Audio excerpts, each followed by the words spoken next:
شخص وہ ہے کہ جو قرآن کو اپنی رائے اور اپنے حق پر اپنی حق کو اپنی خواہشات پر ڈال دیتا ہے، اپنی خواہشات کا پیرو ہو جاتا ہے۔ یہ کون سا شخص ہے عزیزان محترم؟ دوبارہ تاکید ہماری چلتی رہتی ہے، جو ہمارے درس کا فارمیٹ ہے، ہم ریپیٹ کرتے ہیں بات کو تاکہ ذہن میں بیٹھتی رہے بات۔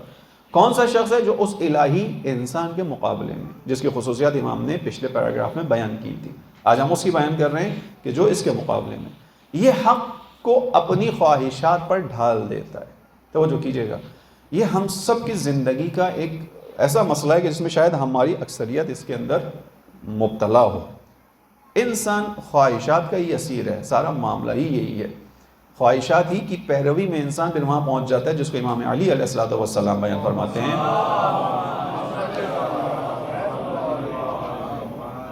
کہ من اتبع ہواہ اعماہ، جو اپنی خواہشات کا پیروکار بن جاتا ہے، ان خواہشات کی پیروی نتیجہ یہ دیتی ہے کہ وہ انسان اندھا ہو جاتا ہے۔ یہ امام علی نے بیان کیا، من اتبع ہواہ اعماہ، جو اپنی خواہشات کا پیرو ہو جائے۔ خواہش کا پیرو ہونے کا کیا مطلب ہے؟ کہ مجھے کسی دستور کی ضرورت نہیں ہے، میری زندگی ہے، میری زندگی پر میری مرضی حاکم ہوگی، جس طرح چاہوں رہوں، جیسا لباس چاہوں پہنوں، جس طرح کا لائف اسٹائل چاہوں اپناؤں، جس طرح کا کام کرنا چاہوں کروں، لوگوں سے جس طرح چاہوں پیش آؤں، جس طرح چاہوں لوگوں سے رویہ رکھوں، یعنی ہر جگہ جو میں چاہوں کروں، یہ خواہش ہے۔ کیوں؟ کیونکہ میں اور آپ اگر انسان ہے، کہ یقیناً انسان ہے، تو ہم اور آپ ایک عقلی اصول کے تحت اس زندگی کو گزار رہے ہیں۔ آج کے دور میں آسان ہو گئی ہیں مثالیں دینا، بچوں کے لیے مثال دی جاتی ہے کہ جب آپ ایک حد تک مارکیٹ سے ایک موبائل کو لے کر آتے ہیں، ایک نیا موبائل لے کر آتے ہیں، تو اس موبائل کے ساتھ جب آپ ڈبہ کھولتے ہیں تو کچھ چیزیں نکلتی ہیں، ان میں ایک چارجر ہوتا ہے، بعض کے اندر ایک USB ہوتی ہے، بعض کے اندر ایک جو ہے وہ چپ ہوتی ہے ایکسٹرا، بعض اور سب ڈبہ پیک موبائلز کے اندر ایک چیز لازمی ہوتی ہے، وہ کیا ہوتی ہے؟ مینول، اس کی بکلیٹ ہوتی ہے۔ اس بکلیٹ کے اندر کیا لکھا ہوتا ہے کہ اس موبائل کو، اس ڈیوائس کو، اس گیجٹ کو کیسے یوز کرنا ہے یا عقلی فیصلہ، سامنے کی چیزیں۔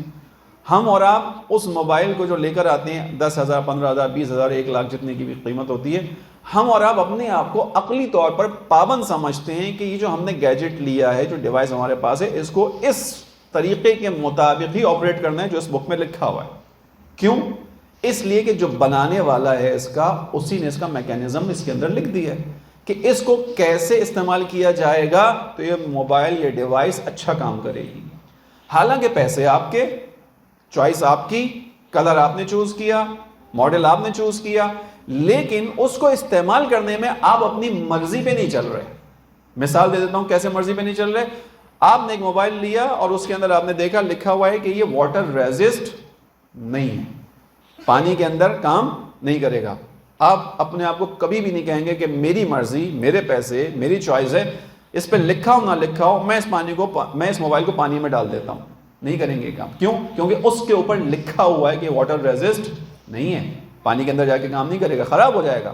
اب ایک موبائل کے لیے اور آپ عقلی طور پر اس اصول کو قبول کر رہے ہیں کہ جو بنانے والا ہے وہ اصول دینے والا ہے، اور اگر چیز کا صحیح استعمال کرنا ہے تو اس کے بنانے والے کے طریقہ کار کے مطابق استعمال کرو۔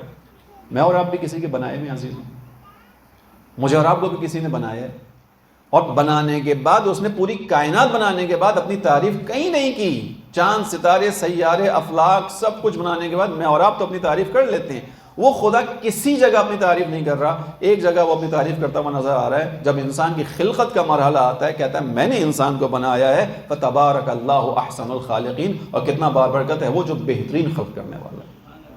یعنی اس کو اپنی اس خلقت میں ناز بھی ہے کہ جو میں اور آپ ہیں، جو انسان ہیں، خداوند عالم بے نیاز، وہ بے نیاز ہے، اس کو کسی کی کوئی حاجت نہیں ہے۔ ایسا ہی ہے، ہمارے سجدوں سے اس کو کوئی سروکار نہیں ہے۔ ہمارے سب کے سجدے، پوری دنیا کے انسان ایک ہی آنے واحد میں اس کے سامنے سجدے میں گر جائیں، جھک جائیں، اس کی الہیت، اس کی ربوبیت، اس کی شان الہی میں آن برابر فرق نہیں پڑے گا، کوئی اضافہ نہیں ہوگا، اور سارے کے سارے انسان اس کے در سے ہٹ جائیں، اس کا انکار کر دیں، اس کی ربوبیت میں کوئی فرق نہیں پڑے گا۔ وہ وہی خدا ہے، وہ وہی خدا رہے گا، وہ اللہ ہے، وہ اللہ رہے گا۔ لیکن اس کے باوجود اس نے مجھے اور آپ کو بنانے کے بعد کہا فتبارک اللہ احسن الخالقین، بابرکت ہے وہ ذات جو بہترین خلق کرنے والی ہے۔ بس توجہ کیجئے کہ ہم ایک عقلی نتیجے سے یہاں تک پہنچ رہے ہیں کہ ہر چیز کا استعمال بتانے والا اس کا خالق ہوتا ہے۔ میرے اور آپ کا استعمال بھی ہے، میرے اور آپ کی اپنی زندگی کے جو لمحات ہیں یہ مجھے اور آپ کو استعمال کے لیے دیے گئے ہیں۔ آج ہی امام علی کا ایک اور قول پڑھا کہ جس میں انہوں نے کہا کہ انسان چند چیزوں کے اندر جو ہے وہ نقصان اٹھاتا ہے، ان میں سے ایک زندگی کے دن گزرتے ہیں، اور زندگی کا جو دن گزر گیا یہ کبھی پلٹ کر نہیں آئے گا، کبھی پلٹ کر نہیں آئے گا۔ جو گزر گیا وہ گزر گیا، لیکن انسان وقت گزرنے کے ساتھ تھوڑا سا اپنے آپ کو بڑا محسوس کر رہا ہوتا ہے، لیکن حقیقت میں وہ ایک نقصان کی طرف جا رہا ہے۔ وہ لمحات گزر گئے، وہ کبھی پلٹ کے نہیں آئیں گے۔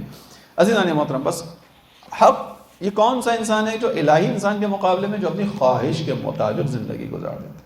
اس کو کچھ کہا جائے تو بولتے ہیں ہمیں مت سکھاؤ، ہمیں مت بتاؤ، ہمیں امر معروف مت کرو، ہمیں نہی عن المنکر نہ کرو، ہمیں یہ باتیں نہ بتاؤ، ہمیں سب پتہ ہے، ہم سب جانتے ہیں، ہمیں معلوم ہے کیسے زندگی گزارنی، کیسے رہنا ہے، ہمیں سب پتہ ہے۔ خدا کہہ رہا ہے کہ جو اپنی خواہشات کے مطابق پھر وہ ہوتا ہے کہ جو الہی راستے سے ہٹائے۔ امام علی نے کہا جو اپنی خواہش پر عمل کرتا ہے وہ اندھا ہو